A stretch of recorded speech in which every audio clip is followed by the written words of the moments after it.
returning. I was walking in a dark valley, and above me the tops of the hills had caught the morning light. I heard the light singing as we went among the grass blades and the leaves.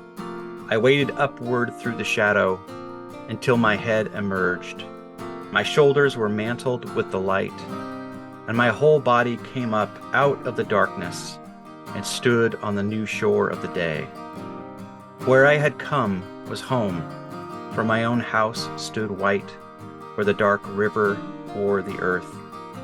The sheen of bounty was on the grass, and the spring of the year had come.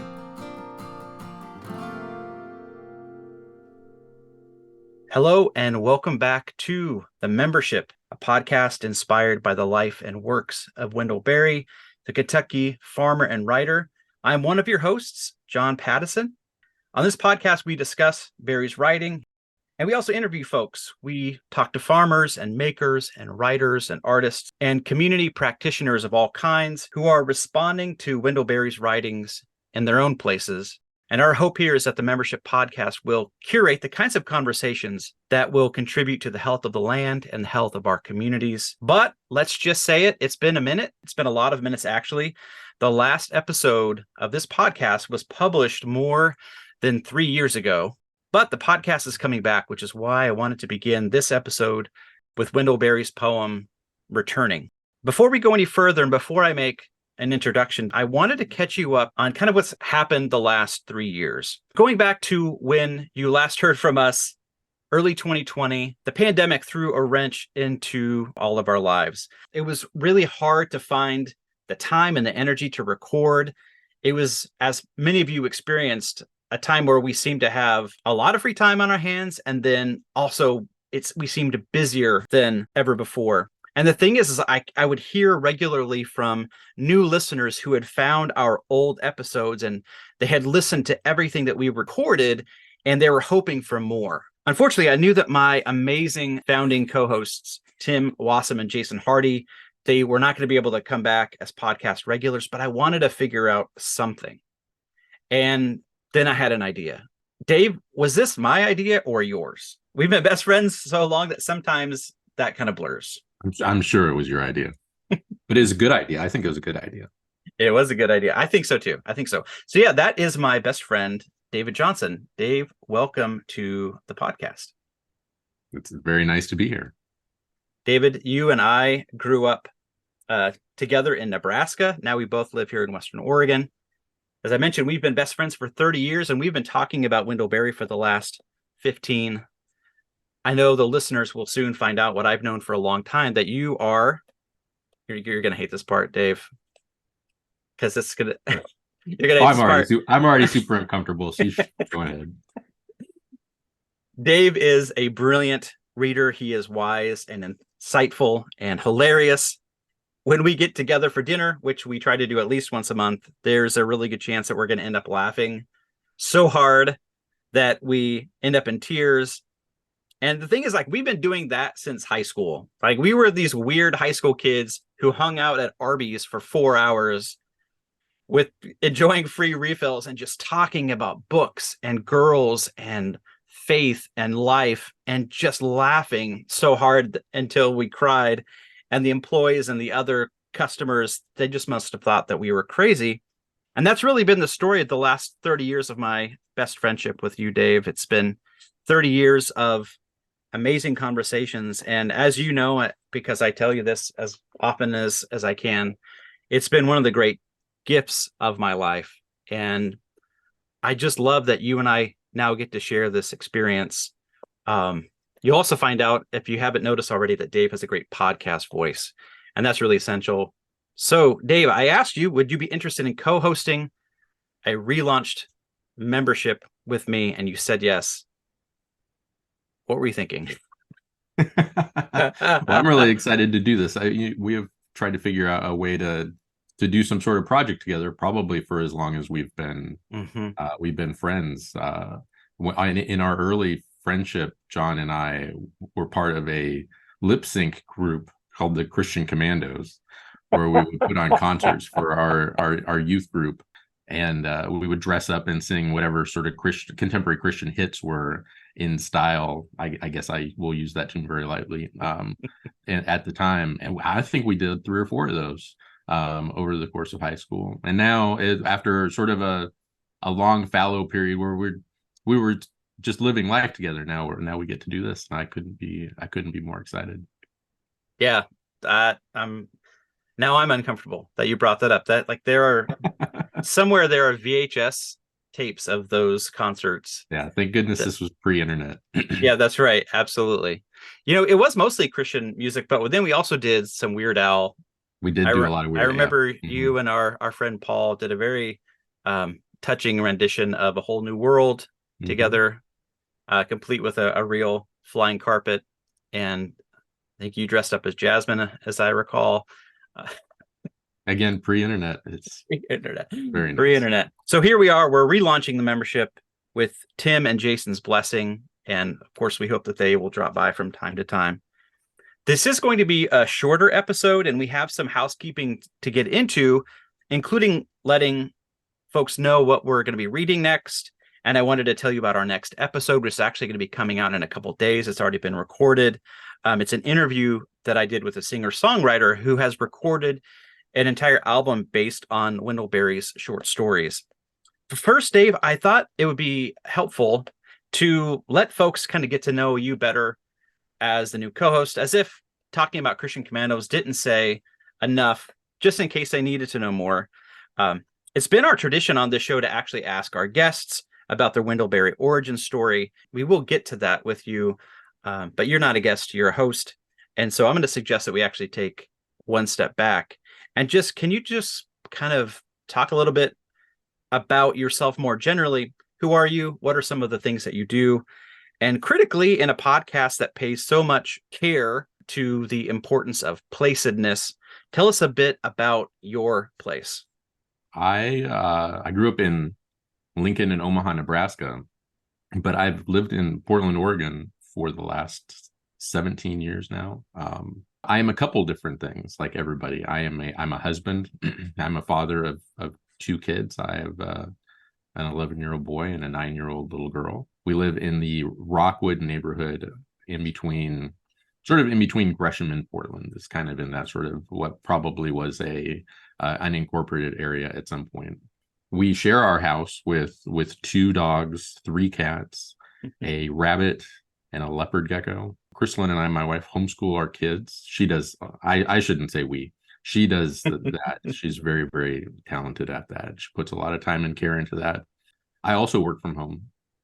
I'm a grant writer. I have a little grant writing consulting firm that I primarily work with schools in the West Coast.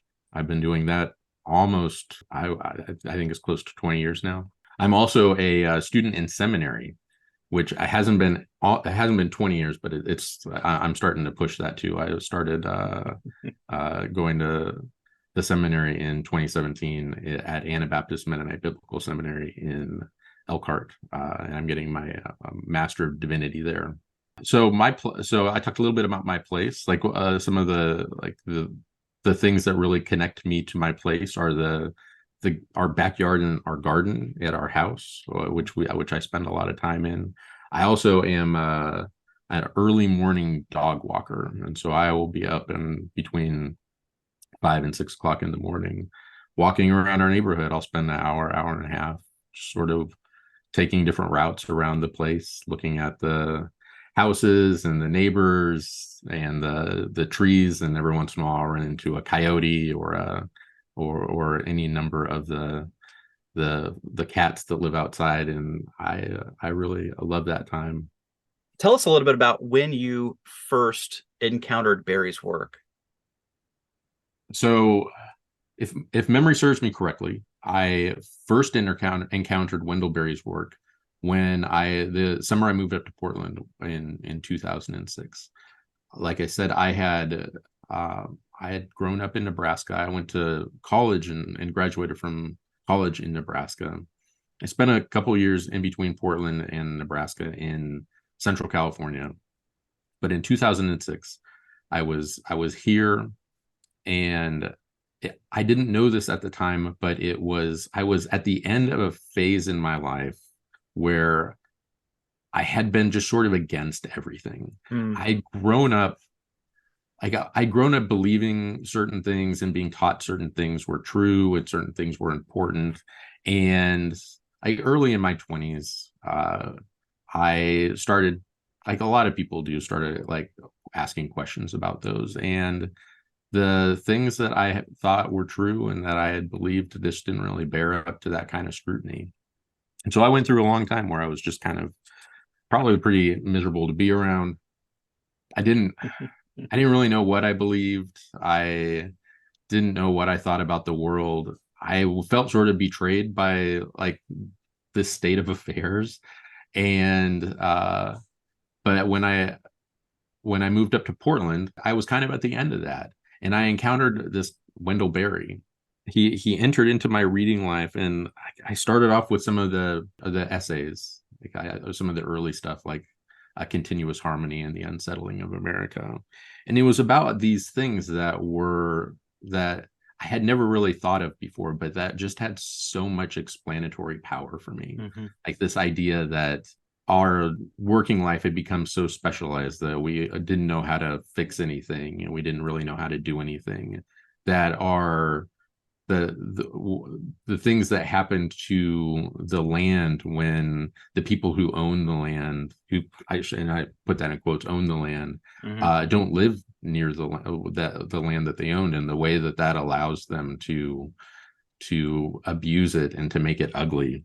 I thought about this idea of appropriate scale, like that there Mm-hmm. are things that Yes. like can just get too big, and that you are then have to become so efficient that you can stop taking care of stuff, that you can stop worrying about what's good and what's true and what's quality, and you just worry about producing things. And so that was those were my first experiences with Wendell Berry. I remember reading A Continuous Harmony while I was visiting the woman that would soon be my mother-in-law, and kind of just being sort of blown away by the just the new ideas that I was encountering. So the nonfiction definitely came first. Like since then, I've read all of the fiction. I love the Port William stories. I read those in I worked with a guy who used to read those in chronological order, and once that idea came into my head, I think it was the 2014 and 2015 reading through the Port William fiction in chronological order, and I love those. I love Jayber Crow. Actually, one of our dogs name is named after Burley Coulter. It's just it's one of my favorite things. And then the poetry. I love the Sabbath poems. I love the poem you read at the beginning of this episode. Is he's just become a guiding light for me over these last what's now been 17 years. I was grateful on a personal level that you had encountered Berry, because in my first book, it was called Besides the Bible, and it was essentially 100 books that my co-authors and I felt like every Christian should read. The three of us wrote 75 of the essays, and then we asked some of our favorite writers and artists and filmmakers to write about their own favorite books. You wrote an essay on Marilynne Robinson's Gilead, but we had 99 of the essays done. The last one was my essay on Jayber Crow. And I remember being in a coffee shop. It was literally the last paragraph, and I was so stuck. And I think I called you, and I walked or paced outside the coffee shop for a while, and I just said, "Help me wrap this up." And we were able to talk about Berry's work and what it's meant to us as people of faith. And I was able to wrap up that essay with your help. Your Wendell Berry journey and mine converged pretty early on, which makes sense because we have been best friends for so long. What continues to draw you back to Berry's work today? I think it's just the clarity of his and rigor of his thought, that there's this cohesive worldview that it's a little countercultural, and I'm drawn to that. the ideas that are really working on me right now are this idea of appropriate scale, Hmm. and not even just appropriate scale, but the idea of embracing limits, Mhm. of like the limits that are required to truly live in a neighborhood, in a town, to be really local. um I think he's a modern prophet. I think that the people who love him probably recognize him like that, even if they don't use those words. And I'm a little bit, honestly, he's like someone that helps prepare. I feel like he's helping prepare me for what's going to come a little bit. Mhm. Just he's changing my mind. He changes how I behave. Um, there's a little bit of Wendell Berry where every time I open up a new book, I'm excited about it, but I also know that it will require something of me. Mhm.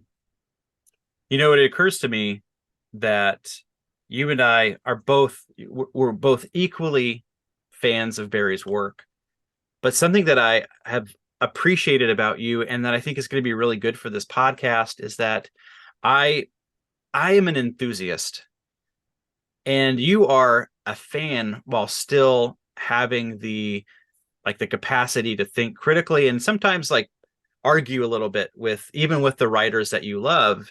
I think we need that in this podcast. We need that in these discussions, both from the two of us and from the guests that we're going to have on.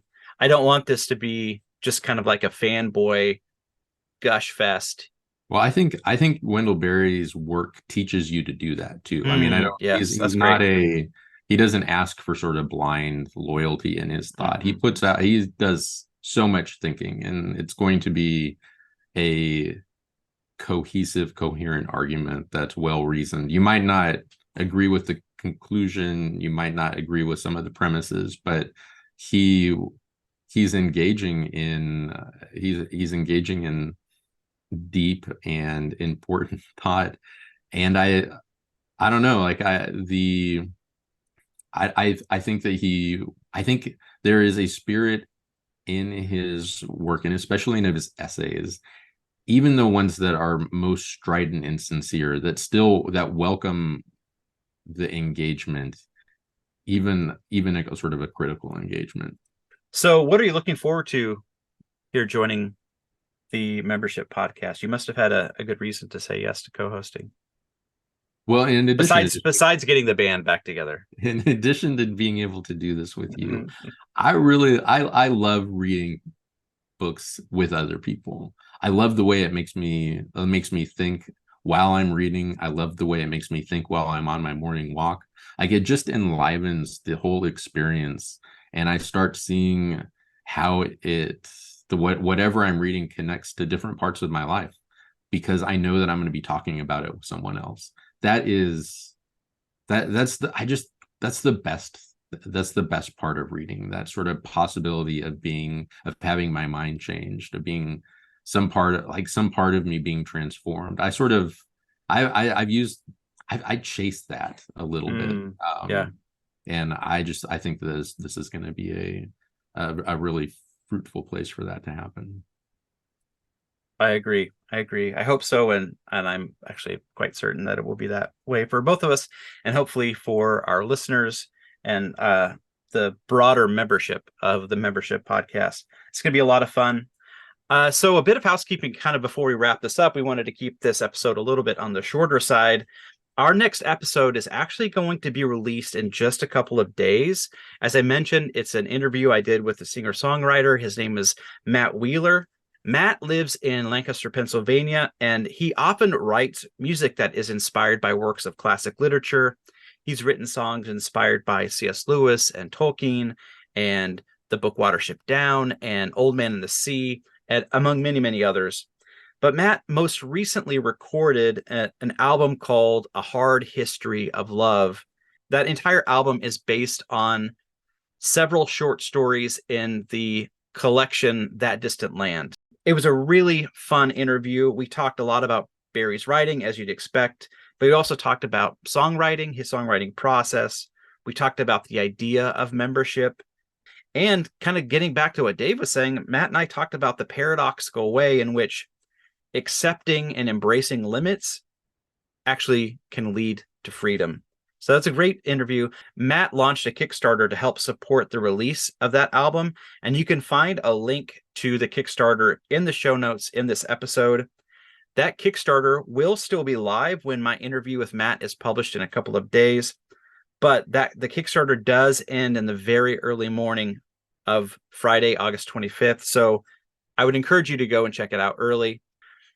Dave, would you mind kind of looking beyond that and telling folks what we're going to be reading and discussing in the coming weeks and months of season 3 of the membership? We have some good stuff coming up. We do. I'm really excited about it. So the next book we're going to talk about after John's interview with Matt is called Whitefoot: A Story from the Center of the World. It's a children's book that's got a mouse at the center of the story. I used to read this to the kids. I think you gave me the copy that I have, John. So, and it's going to be fun because you and I, our two families are going camping together. We leave tomorrow, and we're bringing Whitefoot with us to read to everyone because it's been so dry and hot in Western Oregon. We don't get to have campfires, but we'll find something to sit around and read it out loud. So that'll be a great experience. Yep. After Whitefoot, we're going to read a short essay that Wendell Berry wrote in the early 80s called Why I Am Not Going to Buy a Computer. That gets referenced an awful lot lately in articles about artificial intelligence, the impact of social media and digital culture on the society. I think that's going to be a lot of fun to talk about. Following that, we're going to pick up a poetry collection, The Country of Marriage. And then we're going to take a swing at The Need to Be Whole, Patriotism and the History of Prejudice, which was published last fall. It's a significant essay collection, and I think is going to be the source of a lot of interesting sort of conversations, even sort of arguments about where Barry's thought is around these topics. Yeah, I assume that conversation is going to be multiple episodes because I think it is something like 600 plus pages. It's a lot. So if you want to get a jump start on that book, I would, not just you, Dave, but our listeners, get a jump start on that book. It would probably be a good idea. And interspersed our discussions about these books, we're going to continue to interview some really, really interesting folks.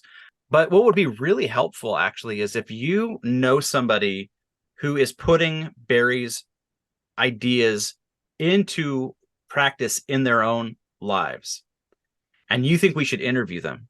If you yourself are doing that and you would be willing to be interviewed, please reach out to us. Our email is hosts, that's HOSTS, because there are 2 hosts, at membershippod.com. Reach out to us. We would love to get more and more of these interviews. It's so fun connecting with other people who really appreciate Barry's work and who are putting it into practice in very, very different places from, say, Henry County, Kentucky, or Western Oregon, where Dave and I live. We're hoping to talk with folks from all walks of life. So definitely get in touch. Dave, I think that's about it for this episode. It's our first episode of the membership together. Very exciting. Yeah, that's awesome. All right. So thank you, everyone, for joining us on this return episode of the membership. It's very exciting to be up and running again. As always, if you are, speaking of not going to buy a computer, if you want to connect with us on Facebook, Instagram, and Twitter, you can find us in all of those places at Membership Pod.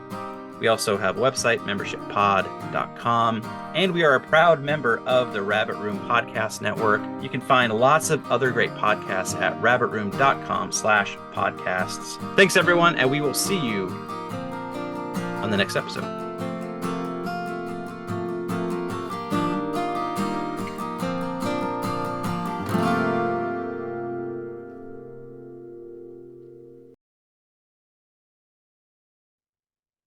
Well, are we ready to go? Sure. I'm like weirdly nervous about this. I don't know why. It's you. Yeah, it's just me. It's just me. Yeah, that'll be fine. We'll see.